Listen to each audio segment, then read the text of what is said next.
नमस्कार मित्रों, 12 अगस्त 2026 बुधवार के दिन लगने जा रहा है साल का अंतिम और सबसे भयंकर सूर्य ग्रहण। लेकिन सबसे बड़ा सवाल है कि क्या यह भारत में दिखाई देगा?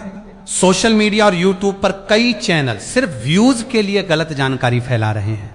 जहां ग्रहण दिखाई ही नहीं देगा वहां भी कहा जा रहा है कि इसका असर पूरे भारत पर पड़ेगा। लेकिन अगर आपने गलत जानकारी पर भरोसा किया तो आपके परिवार को भारी नुकसान उठाना पड़ सकता है, क्योंकि शास्त्रों में कहा गया है कि ग्रहण काल में किया गया हर कार्य, चाहे वो भोजन हो, स्नान हो या पूजा पाठ, निष्फल और अपवित्र माना जाता है। अगर ये ग्रहण भारत में दिखाई देगा तो इसका सूतक काल कई घंटे पहले ही शुरू हो जाएगा। गर्भवती महिलाओं को विशेष रूप से सावधान रहना चाहिए, क्योंकि प्राचीन ग्रंथों में बताया गया है कि सूर्य ग्रहण के समय बरती गई लापरवाही गर्भस्थ शिशु पर घातक प्रभाव डाल सकती है। यहां तक कि पुराने ज्योतिषाचार्य भी कहते हैं कि ग्रहण के समय आंखों से आकाश को देखना अनिष्टकारी हो सकता है। और याद रखिए, ग्रहण का असर सिर्फ उसी स्थान तक सीमित नहीं होता जहां वो दिखाई देता है, इसका अदृश्य प्रभाव पूरी पृथ्वी पर फैलता है। जो लोग सावधानियां नहीं बरतते उनकी कुंडली और भाग्य पर भारी संकट आ सकता है। अब सवाल यह है कि 12 अगस्त का यह आखिरी सूर्य ग्रहण भारत में दिखाई देगा या नहीं? अगर दिखाई देगा तो सूतक काल कब से कब तक रहेगा, और अगर नहीं दिखाई देगा तो क्या भारत में सूतक मान्य होगा? इन सभी सवालों के जवाब आपको इसी वीडियो के अंत में मिलेंगे। लेकिन एक आखिरी चेतावनी याद रखिए, अगर आपने इस ग्रहण के दौरान शास्त्रों में बताए नियमों का पालन नहीं किया, अगर आपने सावधानियां नहीं बरती, तो इसका असर सिर्फ आपके आज पर ही नहीं बल्कि आने वाले महीनों तक आपके भाग्य और संतान की सुरक्षा पर भी भारी पड़ सकता है। इन सवालों के जवाब आपको इसी वीडियो के अंत में मिलेंगे। तो दोस्तों, एक सेकंड भी वीडियो को स्किप मत कीजिए, क्योंकि यही जानकारी आपके परिवार के लिए बेहद महत्वपूर्ण हो सकती है। याद रखिए, ग्रहण काल में उठाया गया हर छोटा कदम आपकी किस्मत और संतान पर असर डाल सकता है। और यहां इस चैनल पर हम आपको देते हैं सिर्फ सही, सटीक और प्रमाणिक जानकारी। जब चंद्रमा सूर्य और पृथ्वी के बीच से गुजरता है तब सूर्य ग्रहण लगता है। धार्मिक शास्त्रों में ग्रहण की घटना को अशुभ माना गया है। सूर्य ग्रहण मुख्य रूप से 3 प्रकार के होते हैं: पूर्ण सूर्य ग्रहण, आंशिक सूर्य ग्रहण और वलयाकार सूर्य ग्रहण। पूर्ण सूर्य ग्रहण हर साल में केवल एक बार ही लगता है। पूर्ण सूर्य ग्रहण के दौरान सूर्य, चंद्रमा और पृथ्वी एक सीधी रेखा में आ जाते हैं। वहीं आंशिक सूर्य ग्रहण में चंद्रमा की परछाई सूर्य के पूरे हिस्से को नहीं ढकती। इस ग्रहण में पृथ्वी का केवल एक ही हिस्सा ढकता है। इस ग्रहण में चांद पृथ्वी के एक हिस्से को पूरी तरह से ढकता है। वहीं वलयाकार सूर्य ग्रहण के दौरान सूर्य रिंग ऑफ फायर की तरह दिखाई देने लगता है और सूर्य आकार में भी छोटा नजर आता है। इस ग्रहण में चंद्रमा पृथ्वी से काफी दूर होता है, जिसके कारण वो सूर्य को पूरी तरह ढक नहीं पाता। लेकिन दोस्तों, अब मैं आपको सबसे पहले बता दूं कि साल 2026 का पहला सूर्य ग्रहण 17 फरवरी 2026 को लगा था, और अब साल का दूसरा और अंतिम सूर्य ग्रहण 12 अगस्त 2026 को लगने जा रहा है। यह सूर्य ग्रहण कई मायनों में बेहद खास रहने वाला है। तो ऐसे में इस दिन हमें क्या करना है, ग्रहण के प्रभाव से हमें कैसे बचना है, साथ ही आज मैं आप सभी को बताऊंगा कि सूर्य ग्रहण के समय गर्भवती महिलाओं को कौन कौन सी सावधानियां जरूर बरतनी चाहिए, क्योंकि इस दौरान उन्हें क्या करना है और क्या नहीं करना है। साथ ही उन्हें कौन से ऐसे उपाय जरूर करने चाहिए ताकि उनके होने वाले शिशु पर इस सूर्य ग्रहण का प्रभाव बिल्कुल भी न पड़ पाए। क्योंकि जैसा कि मैंने आप सभी को बताया कि 2026 में 2 बड़े सूर्य ग्रहण पड़ने वाले हैं। ऐसे में आपको अपने आप को और आने वाले शिशु को सुरक्षित रखने के लिए विशेष सावधानियां रखनी होंगी। चाहे यह ग्रहण भारत में दिखाई दे या ना दे, लेकिन ग्रहण को लेकर धार्मिक मान्यताओं में कई तरह की सावधानियां बताई गई हैं। तो दोस्तों, आप सभी को इस वीडियो के माध्यम से साल 2026 के दूसरे और अंतिम सूर्य ग्रहण की संपूर्ण जानकारी मिलेगी, और साथ ही हम आपको बताएंगे कि यह ग्रहण भारत में दिखाई देगा या नहीं, प्रमाण के साथ, जिससे आपको कोई गलत जानकारी ना दे पाए। तो इस वीडियो को लाइक करके चैनल को सब्सक्राइब करके पास वाला बेल आइकन जरूर प्रेस कीजिएगा। मेरा आपसे निवेदन है कि इस वीडियो को लास्ट तक जरूर देखिएगा। अपने हर एक काम को साइड में रखकर इस वीडियो को बड़े ही ध्यान से देखने के बाद आप सभी इसे ज़्यादा से ज़्यादा अपने पड़ोसी और रिश्तेदारों के साथ शेयर करना भी बिल्कुल मत भूलिएगा। दोस्तों, साल 2026 का अंतिम सूर्य ग्रहण 12 अगस्त 2026 को लगने जा रहा है। 12 अगस्त 2026 को यह सूर्य ग्रहण लगने वाला है। यह एक पूर्ण सूर्य ग्रहण होगा। यानी इस दौरान चंद्रमा सूर्य को पूरी तरह ढक देगा। हालांकि यह पूर्ण सूर्य ग्रहण भारत में दिखाई नहीं देगा। यह ग्रहण ग्रीनलैंड, आइसलैंड, उत्तरी रूस, स्पेन और पुर्तगाल के कुछ हिस्सों में पूर्ण रूप से दिखाई देगा, जबकि यूरोप, अफ्रीका और उत्तरी अमेरिका के कई हिस्सों में आंशिक ग्रहण दिखाई देगा। 12 अगस्त 2026 का दिन ज्योतिष और खगोल दोनों ही दृष्टि से खास रहने वाला है। इस दौरान ग्रहों की स्थिति को लेकर भी ज्योतिष में कई तरह की मान्यताएं हैं और राशियों पर इसके प्रभाव की चर्चा की जाती है। इसीलिए जिन जातकों की राशि और नक्षत्र को ज्योतिषीय दृष्टि से ग्रहण से जोड़कर देखा जाता है, उन्हें विशेष सावधानी रखने की सलाह दी जाती है। सूर्य ग्रहण के समय सूर्य के मंत्रों का जाप करने से धार्मिक मान्यताओं के अनुसार लाभ प्राप्त हो सकता है। और बात करें इस सूर्य ग्रहण के समय की, तो दोस्तों भारतीय समय के अनुसार 12 अगस्त 2026 को सूर्य ग्रहण की शुरुआत रात करीब 9:04 पर होगी और इसका मध्य समय रात करीब 11:15 पर रहेगा। वहीं ग्रहण की समाप्ति 13 अगस्त की रात करीब 1:27 पर होगी। यानी भारतीय समय के अनुसार यह खगोलीय घटना लगभग 4 घंटे 23 मिनट तक चलेगी। हालांकि भारत में यह ग्रहण दिखाई नहीं देगा। अब सबसे बड़ा सवाल है कि भारत में दिखाई नहीं देने के कारण क्या इसका सूतक काल मान्य होगा? तो मित्रों, इसका सूतक भी भारत में मान्य नहीं होगा। लेकिन अगर फिर भी आप ज्योतिष और वास्तु में विश्वास रखते हैं तो आप थोड़ा बहुत परहेज कर सकते हैं। मैं आपको वो सावधानियां बता देता हूं। अब बात करते हैं गर्भवती महिलाओं की, जिन्हें ग्रहण के समय विशेष सावधानी रखने की सलाह दी जाती है। धार्मिक मान्यताओं में कहा जाता है कि सूर्य पूरे ब्रह्मांड के लिए एक ही है और सूर्य ग्रहण के समय सूर्य की स्थिति को पीड़ित अवस्था से जोड़कर देखा जाता है। ऐसी मान्यता है कि इस दौरान सूर्य की शक्ति कमजोर होती है और इसका प्रभाव शुभ नहीं माना जाता। इसलिए ग्रहण काल में शुभ कार्यों को करने से बचने की बात कही गई है और विशेष रूप से गर्भवती महिलाओं को सावधानी बरतने की सलाह दी जाती है। मान्यता के अनुसार सूर्य ग्रहण का प्रभाव गर्भ में पल रहे शिशु पर भी पड़ सकता है। इसी वजह से ग्रहण के दौरान गर्भवती महिलाओं को घर से बाहर न निकलने की सलाह दी जाती है। जरूरी काम होने पर भी इस समय बाहर जाने से बचना चाहिए। ग्रहण काल में भगवान का स्मरण करें, मंत्रों का जाप करें और धार्मिक पुस्तक का पाठ भी कर सकती हैं। धार्मिक मान्यताओं में इस दौरान पेट पर गेरू का लेप लगाने की बात भी कही गई है। गर्भवती महिलाओं को ग्रहण के समय नुकीली या धारदार वस्तुओं का इस्तेमाल करने से बचना चाहिए। इस दौरान भोजन और पानी ग्रहण न करने की भी धार्मिक मान्यता है। हालांकि अगर स्वास्थ्य ठीक न हो तो अपनी सेहत को प्राथमिकता दें और आवश्यकता पड़ने पर आराम करें। ग्रहण के समय केवल भगवान का ध्यान और मंत्रों का जाप करने की बात कही जाती है। मान्यताओं के अनुसार ग्रहण काल में पूजा पाठ नहीं किया जाता और मंदिरों के कपाट भी बंद रखे जाते हैं। गर्भवती महिलाओं को इस दौरान सीधे सूर्य की ओर देखने से भी बचना चाहिए। किसी तरह का मानसिक तनाव नहीं लेना चाहिए और झुककर काम करने से भी बचना चाहिए।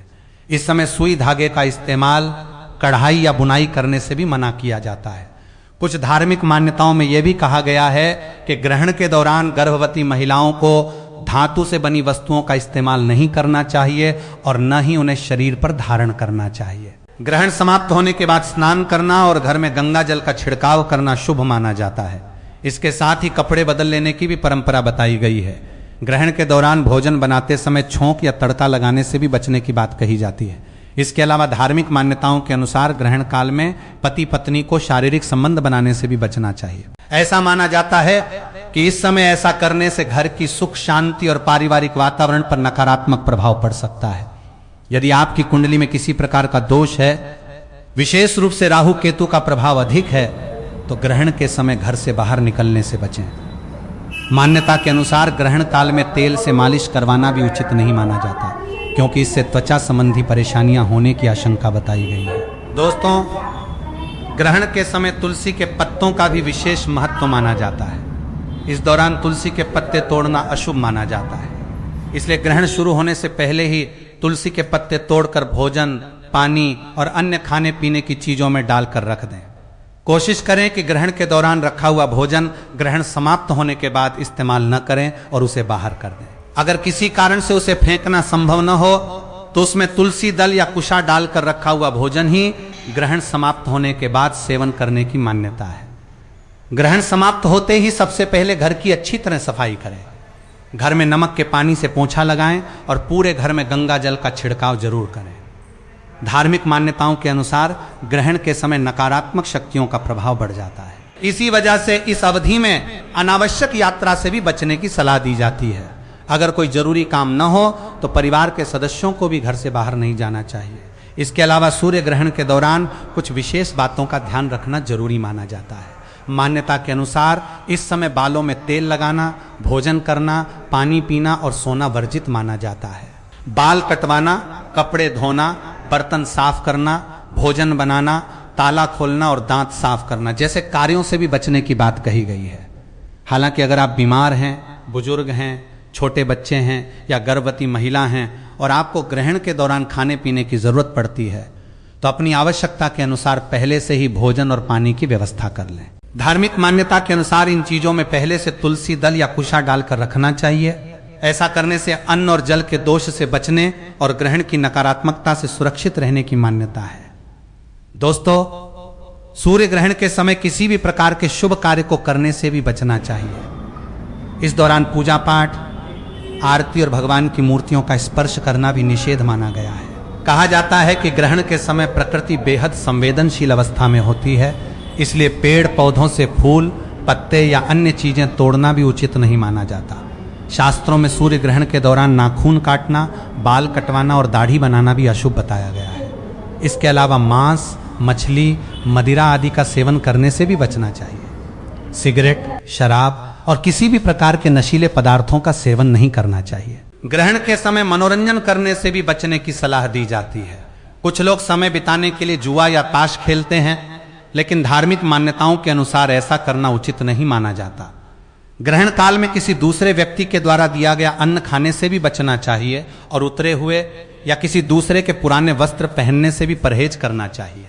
मान्यता है कि ऐसा करने से व्यक्ति के पुण्य पर नकारात्मक प्रभाव पड़ सकता है। इसी तरह ग्रहण के दौरान बाहर का खाना खाने से भी बचना चाहिए।